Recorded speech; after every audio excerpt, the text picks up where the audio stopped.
Welcome to the Lighthouse Financial Advisors Money Over 50 podcast with Dallas Davison and Michael Hogue.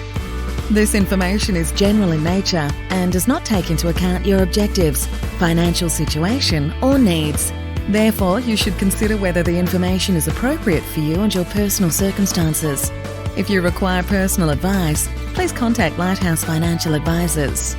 Here are your hosts, Dallas Davison and Michael Hogue.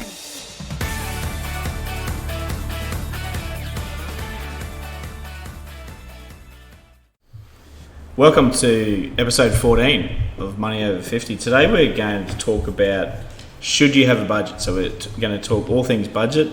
I'm Michael Hogue. I'm here with Dallas Davison as always. Dallas, can you explain firstly the two different types of budget that someone might have? So as we were talking about this, I said, well, it's probably not a great way to structure the question, because should you have a budget implies that there is a way to not have a budget. Now, the way I think of it is when you talk to people about a budget, you normally get a frown or a bit of a grimace from them, because people think of a budget as here is a structured thing of I have this amount of money that I can spend on each of these things. So that's what I would say the first category of budget is, where it's a detailed breakdown of your expenditure. So how much do I spend on rates? How much do I spend on insurances? How much do I spend on dining out, holidays, all that type of thing? So that's what most people would think of when they think of a budget. In reality, whether you actually have that detailed breakdown or not, you do have a budget in the same way that you have a diet. So you eat food every day, whether you have a diet plan and have a structure that you stick to, or whether you just eat whatever you want, you still do have a diet. So the second category of budget is one where you basically work backwards from what you need to achieve with your cash flow every week. So you might work out how much I need to save in order to meet my retirement goals. For example, I need to save $300 per week. You might just say, I'll take that off the top and I'll just spend the rest on whatever I want. I don't care where it goes, what it goes on, as long as I'm saving enough. The rest of my expenses can fight amongst themselves as to where I want to spend that money.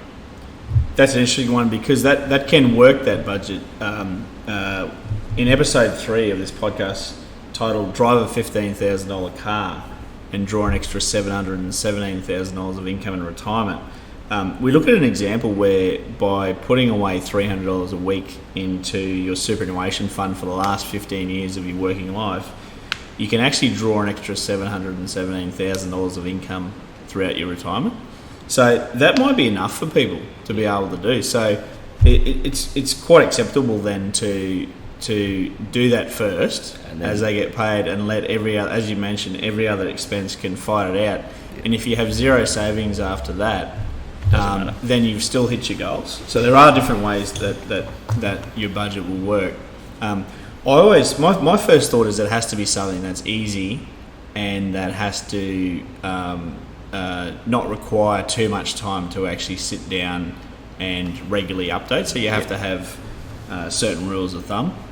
This is one that we've debated a fair bit, because our views on this differ a little bit, because as we say, over the years of doing this, I just eventually have reached the point where I'm sick of budgets. I'm done with budgets because, as I said, I'm sick of being lied to.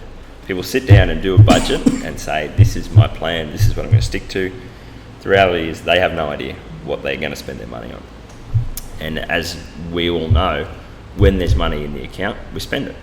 As do I, as does Michael, as does everyone we know. It's just human nature that is how we work. So to me, I don't care. I don't care whether the money goes on holidays or clothes or dining out or putting basic food on the table.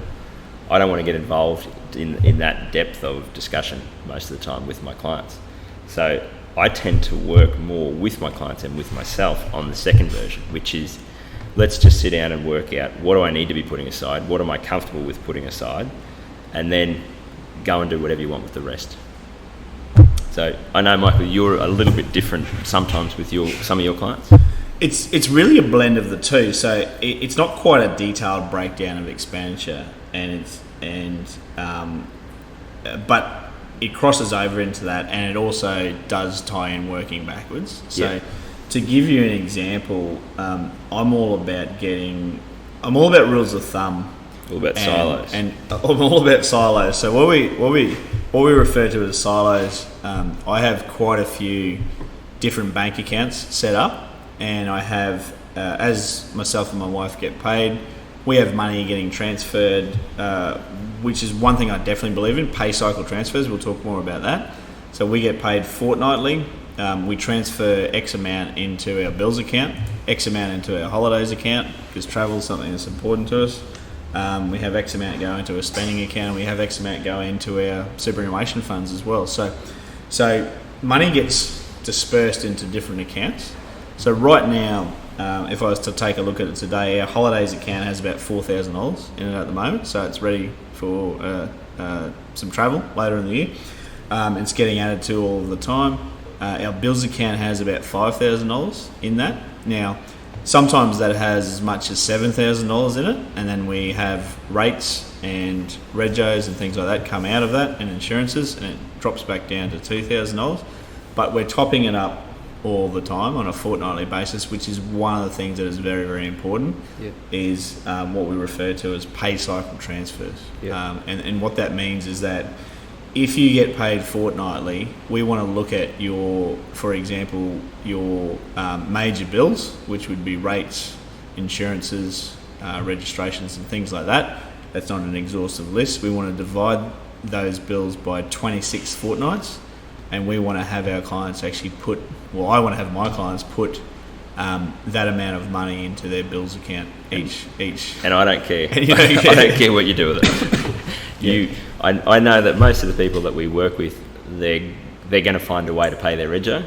They're just going to make that happen. So I don't normally tend to even, I guess I have that discussion generally early on the piece, but what I've found over time is that it's basically to some degree been a waste of my time and a waste of my clients' time if I get too involved in it, because particularly when people are coming in to see us, they've got a lot of years of habits that they've built up, and for some people there is a certain way that they have things working. It's almost one of those ones where I don't want to touch it in case I break it. So unless the client comes in with severe cash flow issues and they cannot, and they're running out of food by the end of the week and things like that, I normally don't want to get involved in it. I want to stay much higher level and like I say, work backwards from that goal. It is a good. I mean, it is horses for courses. So to use an example, we also talk about people with what we refer to as a base level of cash. Yeah. So they will hold $20,000 for some people. Some people it's $30,000. For some people it's negative $40,000. For some people, yeah, they live out of an overdraft. But yeah, most people, it is a base level of cash that they like to hold. Now, what we also talk about is that if they go below that level, so if your base level of cash is $30,000 and all of a sudden you have $25,000 in there because of a few different expenses that have come out, what we find is those people naturally tighten their belts over the next few pay runs, and they very quickly build that money back up to $30,000. Yep. If that money builds up from $30,000 to $40,000, we find that they find some way to spend $10,000. And they always like to sit around at a base level of cash. Now, it's different for everyone. But for those type of people, things run a little bit smoothly. I mean, they've got a pool of funds in there to work with. Yep. And what you're telling me and the audience, Dallas, is that as long as that they're meeting their contributions to their superannuation fund, exactly. If there's, if in the example that they're accumulating towards retirement, then it doesn't really matter. Yep. Once they've done that, it doesn't really matter what expenses they have. They will meet it out at $30,000, and then they'll always sit around $30,000 of cash, because if they go below that, they'll naturally tighten their belts to move back to that level. If they go above that, they'll find something to spend that money on. Exactly right. So that's, I guess, our different perspectives on that. Just to wrap up, I guess, as we said, it is horses for courses. So if you're listening to this and you're not really sure where you fit, or if you're not sure if you are working your budget the right way for you, some of the advantages and disadvantages of each of these ways of doing things is if we look at the detailed budget or the detailed breakdown of your expenses, the disadvantage of doing that, of sitting down and working out exactly where every dollar is going, is that for most people it's very boring. People lie to themselves, and as you said, Michael, it's hard to stick to that sometimes. If you're not that way inclined, you may not necessarily work on that on a regular enough basis to make sure that you are actually sticking to that budget. The main advantage that I see of that detailed budget, and this is why, as much as it pains me, sometimes I do still have to work through this with clients, is that it tends to be pretty easy to see with people whether they are, with their spending habits, are they getting value out of most of the money out of every dollar they spend. So this is kind of one where I guess the disadvantage of the goal-based system is that sometimes people are overspending in areas that they don't get enjoyment in. So, for example, someone might come in and say, I'm paying $7,000 for home insurance. And you sort of go, well, that seems high relative to other clients that I have. Maybe you should go and get that looked at. That's a good example of one where I had that recently, and I've referred that person to an insurance broker who was able to save $3,000 a year. So by going into a bit of detail there, it tend to find some of those little things. Is that what you tend to find? Yeah. So what you're saying there is that when you have, for example, a bills account, if we call it that, and you're putting money into that and building that account up, and your insurance just comes out of that, you don't tend to look at if you're overpaying for insurances and things like that, because you have the money there ready to go. I do find that, and most commonly with those types of accounts, so bill paying accounts and things like that, which raise an interesting point. I think if you run a non-detailed budget, so if you go with the goals-based system, just to be clear, that's not looking at every expense with a fine-tooth comb. It's have we been putting enough away into our superannuation funds on a per-pay basis, for example, to meet our goals? You don't tend to look at the individual expenses as much. I think there's value in looking at everything with a fine-tooth comb roughly every 3 years. And why I say every 3 years is that with health insurance and home insurance, these tend to be the main ones. So health insurance, home insurance, car insurance, those types of things tend to creep up. And the sum of all parts over a 3-year period means that you're quite often paying thousands of dollars or more than you might already need to be doing. Would you get value out of looking at all of those expenses every 12 months? You would. However, it's a huge job. So it's a whole weekend, oftentimes. Because you're looking at these expenses and then ringing around and trying to obtain new quotes and saying, does this health plan really suit us now, given that we may not be taking advantage of all these things. So my views there, and what I've communicated with my clients, is that you get value out of doing that roughly every 3 years. And that's the extent that myself and my family look at it as well. We pull everything out with a fine-tooth comb roughly every 3 years, go through all of our budget items, and a really good process to go through is, do I still get value out of this? And if you don't, if you can get rid of that expense completely, this sounds like what's the cleaning up lady, Marie Kondo? Does this spark joy in me? This expense? If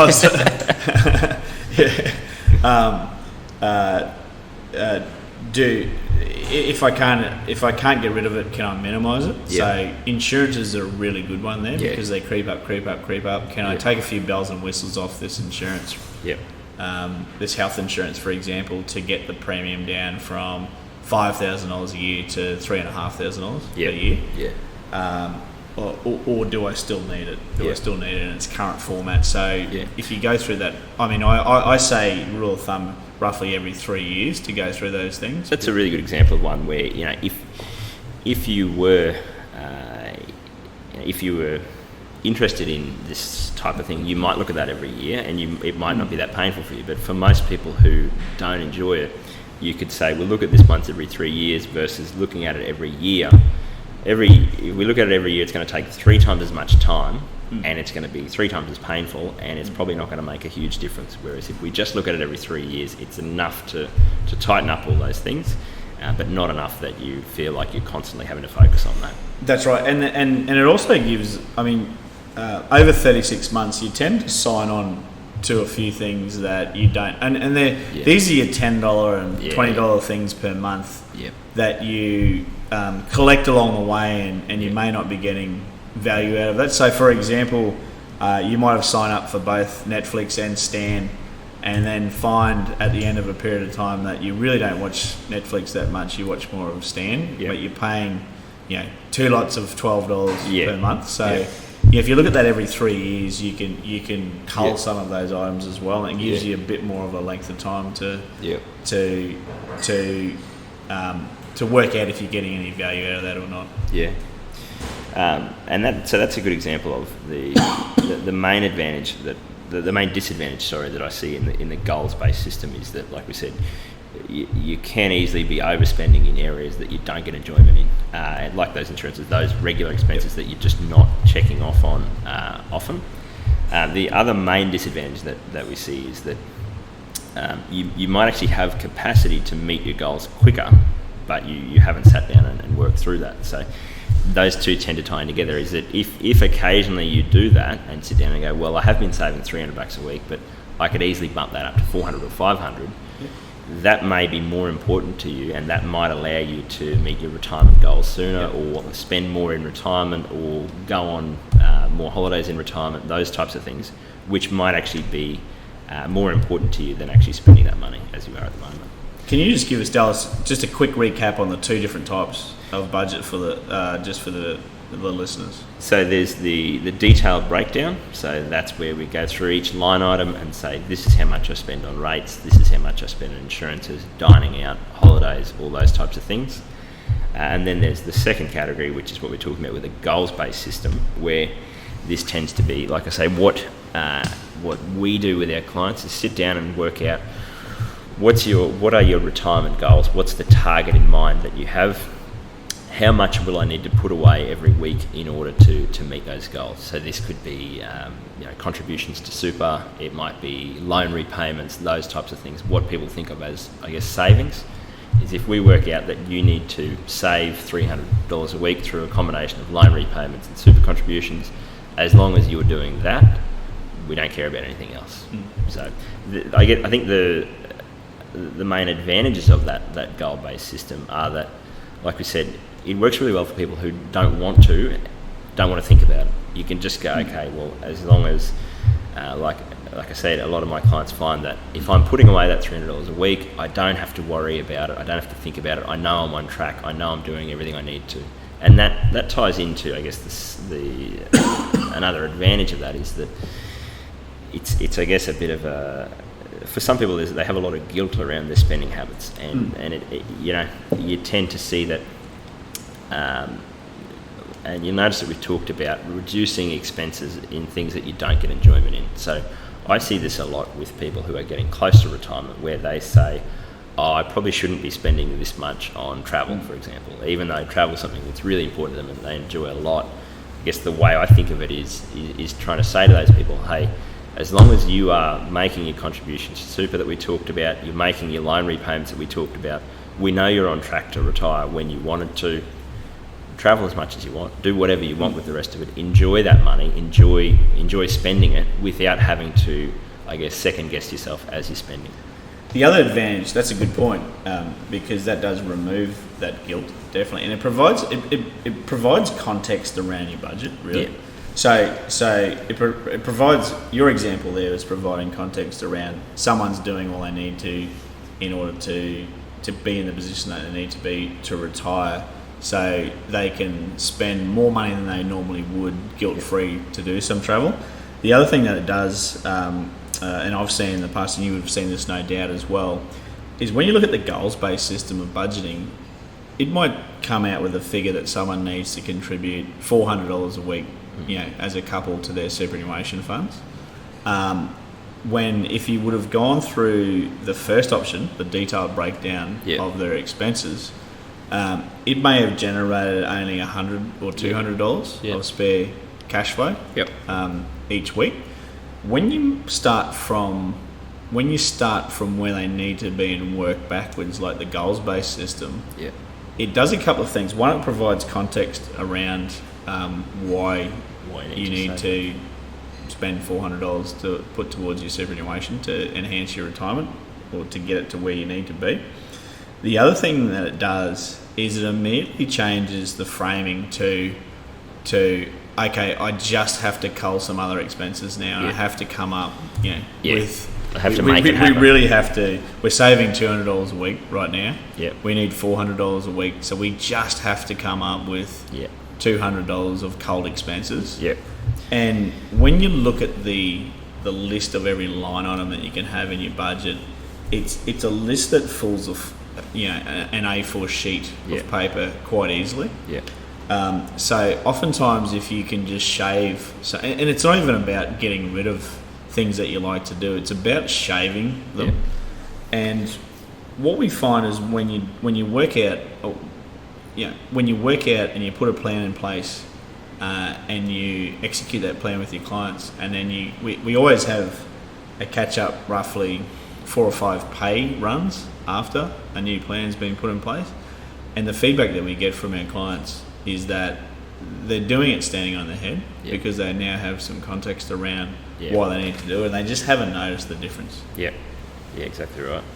It is I guess a different way of thinking about it, where it's it's been personal financial advice since the beginning of time is pay yourself first. So, and that's I guess having that goal or the specific figure in mind of pay yourself that $400 or that $300 per week first. That has to happen. That's non-negotiable. Then the rest of it, make it fit, make it work. And like you said, we tend to find that it's easy to stick to that because there's a very clear reason and the context for that decision. And every week or whatever that amount is, it's easy to stick to it because our clients know exactly why they are doing that. So. I think that's a fair bit of detail there around the different ways to think about your budget. The other thing that I might just add is that where possible, automate everything you do. So, we talk about $400 a week in this example of superannuation. Now, if you got paid fortnightly, it would be $800 per fortnight that you'd be making because you want to make your contributions around your pay cycle. So, and if you got paid monthly, it would be the equivalent $1,600 in a bit. And where automation really makes a difference is that you don't have to think about it. And what I'm talking about with that is that you want to have a system where if the figure is $400 a week and you get paid weekly, then you need to set up a recurring BPay from your bank account, or you do it via salary sacrifice with your employer. So you want to automate it so it goes straight into your superannuation. And you don't have to think about it because then it's done. You basically want to reduce the amount of decisions you have to make. You don't want to have to get there every week and make the right decision every week. You want to make the decision once, get the structure in place, and have it so that you actually have to go in and change that. Not that you have to make the right decision every week. It's that almost you can't get it wrong. That's right. Wrapping up. Well, I think that's, I guess, a good point to finish on, which is that we've talked about the different ways of thinking about the different ways of doing things. For most people, what you find is that the best budgeting system is just the one they're going to stick to. And so some people are more inclined to go into that detailed breakdown and look at those things individually. Some people want to look at those things every year, some people every 3 years. Some people don't want to do that and they just want to work out how much do I have to put aside every week to be able to meet your retirement goals. Whichever one of those you are most likely to stick to is going to be the best one for you. That's correct. Yeah, and it's really good. It's really useful to work backwards under the goals-based system because what you really want to be able to do is work out the equation of I'm giving up X amount now, and what I'm getting later on is this much. So it really does help people stick to the plan when you look at it from that point of view, because giving things up without getting back, something that's much greater in context is certainly difficult for people to do. So it is one that will work for you, the right budgeting plan that will work for you. it should work under the goals-based system of working backwards, working out where you need to be to live the kind of retirement that you want to live, and working backwards, and certainly automating that as much as possible. Yeah. Are the three rules of thumb that we would discuss in wrapping up. Thank you.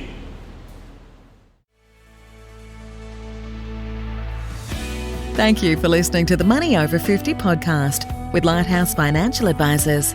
We look forward to catching up again soon.